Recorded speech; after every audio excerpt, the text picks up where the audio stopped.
नमस्कार मित्रों, महाभारत के आदि पर्व के अनुक्रमणिका पर्व में आपका स्वागत है।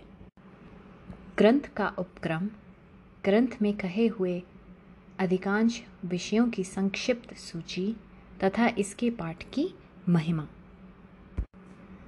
बद्रिकाश्रम निवासी प्रसिद्ध ऋषि श्री नारायण तथा श्री नर, अंतर्यामी नारायण स्वरूप भगवान श्री कृष्ण, उनके नित्य सखा नर स्वरूप नरश्रेष्ठ अर्जुन, उनकी लीला प्रकट करने वाली भगवती सरस्वती और उसके वक्ता महर्षि वेद व्यास को नमस्कार कर आसुरी संपत्तियों का नाश करके अंततः कर्ण पर दैवी संपत्तियों को विजय प्राप्त करने वाले जय का पाठ करना चाहिए। ओमकार स्वरूप भगवान वासुदेव को नमस्कार है। ओमकार स्वरूप भगवान पितामह को नमस्कार है। ओमकार स्वरूप प्रजापतियों को नमस्कार है। ओमकार स्वरूप श्री कृष्ण द्वैपायन को नमस्कार है। ओमकार स्वरूप सर्व विघ्न विनाशक विनायकों को नमस्कार है। एक समय की बात है, नैमिषारण्य में कुलपति महर्षि शौनक के 12 वर्षों तक चालू रहने वाले सत्र में जब उत्तम एवं कठोर ब्रह्मचर्य आदि व्रतों का पालन करने वाले महर्षि गण अवकाश के समय सुखपूर्वक बैठे थे, सूत कुल को आनंदित करने वाले लोमहर्षण पुत्र उग्रश्रवा सौती स्वयं कौतूहलवश उन ऋषियों के समीप बड़े विनीत से आए। वे पुराणों के विद्वान और कथावाचक थे। उस समय नैमिषारण्य वासियों के आश्रम में पधारे हुए उन उग्रश्रवा जी को उनसे चित्र विचित्र कथाएं सुनने के लिए सब तपस्वियों ने वहीं घेर लिया। उग्रश्रवा जी ने पहले हाथ जोड़कर उन सभी मुनियों को अभिवादन किया और आप लोगों की तपस्या सुखपूर्वक बढ़ रही है ना, इस प्रकार कुशल प्रश्न किया। उन सत्पुरुषों ने भी उग्रश्रवा जी का भली भांति स्वागत सत्कार किया। इसके अनंतर जब वे सभी तपस्वी अपने अपने आसन पर विराजमान हो गए, तब लोमहर्षण पुत्र उग्रश्रवा जी ने भी उनके बताए हुए आसन को विनयपूर्वक ग्रहण किया। तत्पश्चात यह देखकर कि उग्रश्रवा जी थकावट से रहित होकर आराम से बैठे हुए हैं, किसी महर्षि ने बातचीत का प्रसंग उपस्थित करते हुए यह प्रश्न पूछा। कमल नयन सूत कुमार, आपका शुभागमन कहाँ से हो रहा है? अब तक आपने कहाँ आनंद पूर्वक समय बिताया है? मेरे इस प्रश्न का उत्तर दीजिए। उग्रश्रवा जी एक कुशल वक्ता थे। इस प्रकार प्रश्न किए जाने पर वे शुद्ध अंतःकरण वाले मुनियों की उस विशाल सभा में ऋषियों तथा राजाओं से संबंधित रखने वाली उत्तम एवं यथार्थ कथा कहने लगे। उग्रश्रवा जी ने कहा, महर्षियों, चक्रवर्ती सम्राट महात्मा राजर्षि परीक्षित नंदन जन्मेजय के सर्प यज्ञ में उन्हीं के पास वैशंपायन ने श्री कृष्ण द्वैपायन व्यास जी के द्वारा निर्मित परम पुण्यमयी चित्र विचित्र अर्थ से युक्त महाभारत की जो विविध कथाएं विधि पूर्वक कही हैं, उन्हें सुनकर मैं आ रहा हूँ। मैं बहुत से तीर्थों एवं धामों की यात्रा करता हुआ ब्राह्मणों के द्वारा सेवित उस परम पुण्यमय समंत पंचक क्षेत्र कुरुक्षेत्र देश में गया, जहाँ पहले कौरव पांडव एवं अन्य सब राजाओं का युद्ध हुआ था। वहीं से आप लोगों के दर्शन की इच्छा लेकर मैं यहाँ आपके पास आया हूँ। मेरी यह मान्यता है कि आप सभी दीर्घायु एवं ब्रह्म स्वरूप हैं। ब्राह्मणों, इस यश में सम्मिलित आप सभी महात्मा बड़े भाग्यशाली तथा सूर्य और अग्नि के समान तेजस्वी हैं। इस समय आप सभी स्नान, संध्या वंदन, जप और अग्निहोत्र आदि करके शुद्ध हो अपने अपने आसन पर स्वस्थ चित्त से विराजमान हैं। आज्ञा कीजिए, मैं आप लोगों को क्या सुनाऊं? क्या मैं आप लोगों को धर्म और अर्थ के गूढ़ रहस्य से युक्त अंतःकरण को शुद्ध करने वाली भिन्न भिन्न पुराणों की कथा सुनाऊं, अथवा उदार चरित महानुभाव ऋषियों एवं सम्राटों के पवित्र इतिहास। ऋषियों ने कहा, उग्र श्रवाजी, परमर्षि श्री कृष्ण द्वैपायन ने जिस प्राचीन इतिहास रूप पुराण का वर्णन किया है और देवताओं तथा ऋषियों ने अपने अपने लोक में अवर्ण करके जिसकी भूरी भूरी प्रशंसा की है, जो आख्यानों में सर्वश्रेष्ठ है, जिसका एक एक पद, वाक्य एवं पर्व विचित्र शब्द विन्यास और रमणीय अर्थ से परिपूर्ण है, जिसमें आत्मा परमात्मा के सूक्ष्म स्वरूप का वर्णन है, उनके अनुभव के लिए अनुकूल युक्तियां भरी हुई हैं और जो संपूर्ण वेदों के तात्पर्यानुकूल अर्थ से अलंकृत है, उस भारत इतिहास की परम पुण्यमयी ग्रंथ के गुप्त भावों को स्पष्ट करने वाली पदों वाक्यों की व्युत्पत्ति से युक्त, सब शास्त्रों के अभिप्राय के अनुकूल और उनसे समर्थित जो अद्भुत कर्म व्यास की संहिता है, उसे हम सुनना चाहते हैं। अवश्य ही वह चारों वेदों के अर्थों से भरी हुई तथा पुण्य स्वरूपा है, पाप और भय को नाश करने वाली है। भगवान वेद व्यास की आज्ञा से राजा जन्मेजय के यज्ञ में प्रसिद्ध ऋषि वैशंपायन ने आनंद में भरकर भली भांति इसका निरूपण किया है। उग्र श्रवाजी ने कहा, जो सबका आदि कारण, अंतर्यामी और नियंता है, यज्ञों में जिसका आवाहन और जिसके उद्देश्य से हवन किया जाता है, जिसकी अनेक पुरुषों द्वारा अनेक नामों से स्तुति की गई है, जो सत्य स्वरूप, प्रणय एवं एकमात्र अविनाशी और सर्वव्यापी परमात्मा, साकार निराकार स्वरूप एवं सनातन है, असत सत एवं उभय रूप से जो स्वयं विराजमान है, फिर भी जिसका वास्तविक स्वरूप सत असत दोनों से विलक्षण है, यह विश्व जिससे अभिन्न है, जो संपूर्ण परावर, जगत का सृष्टा, पुराण पुरुष, सर्वोत्कृष्ट परमेश्वर एवं वृद्धि क्षय आदि विकारों से रहित है, जिसे पाप कभी छू नहीं सकता, जो सहज शुद्ध है, वह ब्रह्म ही मंगलकारी एवं मंगलमय विष्णु है। उन्हीं चराचर गुरु ऋषिकेश हरि को नमस्कार करके सर्वलोक पूजित अद्भुत कर्मा महात्मा महर्षि वेद व्यास के इस अंतःकरण शोधक मत का मैं वर्णन करूंगा। पृथ्वी पर इस इतिहास का अनेकों कवियों ने वर्णन किया है और इस समय भी बहुत से वर्णन करते हैं।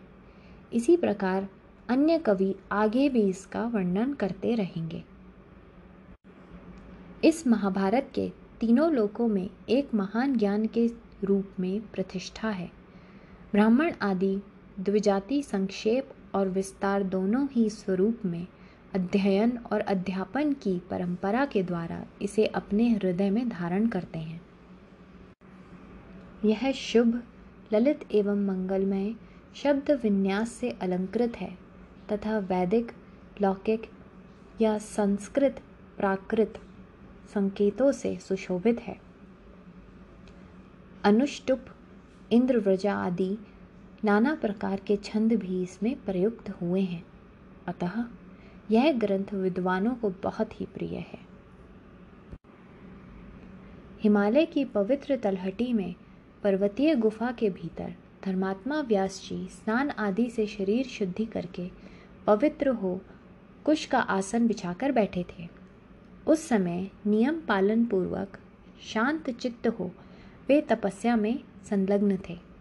ध्यान योग में स्थित हो उन्होंने धर्म पूर्वक महाभारत इतिहास के स्वरूप का विचार करके ज्ञान दृष्टि द्वारा आदि से अंत तक सब कुछ प्रत्यक्ष की भांति देखा और इस ग्रंथ का निर्माण किया। सृष्टि के प्रारंभ में जब यहाँ वस्तु विशेष या नाम रूप आदि का भान नहीं होता था, प्रकाश का कहीं नाम नहीं था, सर्वत्र अंधकार ही अंधकार छा रहा था, उस समय एक बहुत बड़ा अंड प्रकट हुआ जो संपूर्ण प्रजाओं का अविनाशी बीज था। ब्रह्मकल्प के आदि में उसी महान एवं दिव्य अंड को 4 प्रकार के प्राणी समुदाय का कारण कहा जाता है, जिसमें सत्य स्वरूप ज्योतिर्मय सनातन ब्रह्म अंतर्यामी रूप से प्रविष्ट हुआ है, ऐसा श्रुति वर्णन करती है। वह ब्रह्म अद्भुत, अचिंत्य, सर्वत्र समान रूप से व्याप्त, अव्यक्त, सूक्ष्म, कारण स्वरूप एवं अनिर्वचनीय है, और जो कुछ सत्य असत्य रूप में उपलब्ध होता है वह सभी है। उस अंड से ही प्रथम देहधारी प्रजापालक प्रभु देवगुरु पितामह ब्रह्मा तथा रुद्र, मनु, प्रजापति, परमेष्ठी, प्रचेताओं के पुत्र दक्ष तथा दक्ष के 7 पुत्र क्रोध, तम, दम, विकृत, अंगिरा, कर्दम और अश्व प्रकट हुए। तत्पश्चात 21 प्रजापति, मरीचि आदि 7 ऋषि और 14 मनु पैदा हुए, जिन्हें मत्स्य कूर्म आदि अवतारों के रूप में सभी ऋषि मुनि जानते हैं। अप्रमेय आत्मा, विष्णु रूप पुरुष और उनकी विभूति रूप विश्वेदेव, आदित्य, वसु एवं अश्विनी कुमार आदि भी क्रमशः प्रकट हुए हैं। तदंतर यक्ष, साध्य, पिशाच, गुह्यक और पितर एवं तत्वज्ञानी सदाचार परायण साधु शिरोमणि ब्रह्म ऋषिगण प्रकट हुए। इसी प्रकार बहुत से राजर्षियों का प्रादुर्भाव हुआ है, जो सबके सब शौर्यादि सद्गुणों से संपन्न थे। क्रमशः उसी ब्रह्मांड से जल, गोलोक, पृथ्वी, वायु, अंतरिक्ष और दिशाएं भी प्रकट हुई हैं। संवत्सर, ऋतु, मास, पक्ष, दिन तथा रात्रि का प्राकृत्य भी क्रमशः उसी से हुआ है। इसके सिवा और भी जो कुछ लोक में देखा या सुना जाता है वह सब उसी अंड से उत्पन्न हुआ है। यह जो कुछ भी स्थावर जंगम जगत दृष्टिगोचर होता है वह सब प्रलय काल आने पर अपने कारण में विलीन हो जाता है। जैसे ऋतु के आने पर उसके फल, पुष्प आदि नाना प्रकार के चिन्ह प्रकट होते हैं और ऋतु बीत जाने पर वे सब समाप्त हो जाते हैं, उसी प्रकार कल्प का आरंभ होने पर पूर्ववत ये पदार्थ दृष्टिगोचर होने लगते हैं और कल्प के अंत में उनका लय हो जाता है। इस प्रकार यह अनादि और अनंत काल चक्र लोक में प्रवाह रूप से नित्य घूमता रहता है। इसी में प्राणियों की उत्पत्ति और संहार हुआ करते हैं। इसका कभी उद्भव और विनाश नहीं होता। देवताओं की सृष्टि संक्षेप से 33,000, 3300 और 33 लक्षित होती है। पूर्व काल में तिवह पुत्र बृहत, भानु, चक्षु, आत्मा, विभावसु, सविता, ऋचिक, अर्क, भानु, आशावह तथा रवि, ये सब शब्द विवस्वान के बोधक माने गए हैं। इन सब में जो अंतिम रवि हैं वे मह्य, मही, पृथ्वी में गर्भ स्थापन करने वाले एवं पूज्य हैं। इनके तनय देवभ्राट हैं और देवभ्राट के तनय सुभ्राट माने गए हैं। सुभ्राट के 3 पुत्र हुए। वे सब के सब संतानवान और बहुश्रुत अनेक शास्त्रों के ज्ञाता हैं। उनके नाम इस प्रकार हैं: दश ज्योति, शत ज्योति तथा सहस्त्र ज्योति। महात्मा दश ज्योति के 10,000 पुत्र हुए। उनसे भी 10 गुने अर्थात 1,00,000 पुत्र यहाँ शत ज्योति के हुए। फिर उनसे भी 10 गुने अर्थात 10,00,000 पुत्र सहस्त्र ज्योति के हुए।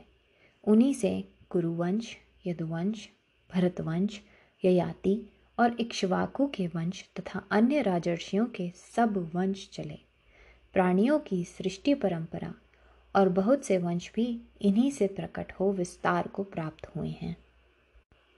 भगवान वेद व्यास ने अपनी ज्ञान दृष्टि से संपूर्ण प्राणियों के निवास स्थान, धर्म, अर्थ और काम के भेद से त्रिविध रहस्य, कर्मोपास ना ज्ञान रूप वेद, विज्ञान सहित योग, धर्म, अर्थ एवं काम।